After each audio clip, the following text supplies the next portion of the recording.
ఇవాళ లోక్సభ ముందు వక్ఫ్ చట్ట సవరణ బిల్లు రాబోతోంది. ఈ బిల్లుకు జనసేన అధినేత డిప్యూటీ సీఎం పవన్ కళ్యాణ్ వక్ఫ్ చట్ట సవరణ మద్దతును తెలిపారు.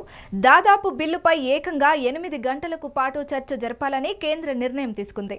అయితే పరిస్థితిని బట్టి చర్చ సమయాన్ని కూడా పెంచే అవకాశాలు ఉన్నాయి. ప్రశ్నోత్తరాల తర్వాత కేంద్ర మంత్రి కిరణ్ రిజిజు బిల్లుని ప్రవేశపెట్టనున్నారు. చట్ట సవరణతో ముస్లిం సమాజానికి మేలు జరుగుతుందని తాము నమ్మకం ఉందన్నారు పవన్ కళ్యాణ్.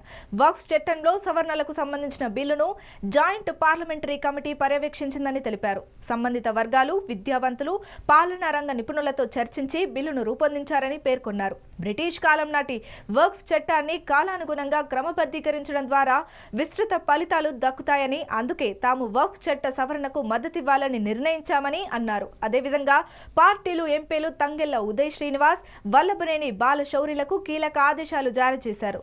బిల్లుకు అనుకూలంగా గైహాజరు అవ్వకుండా ఓటింగ్లో పాల్గొనాలని వారిని ఆదేశించారు. మరోవైపు టీడీపీ అధిష్టానం ఎంపీలంతా ఇవాళ లోక్సభకు తప్పక హాజరు కావాలని విప్ జారీ చేసింది.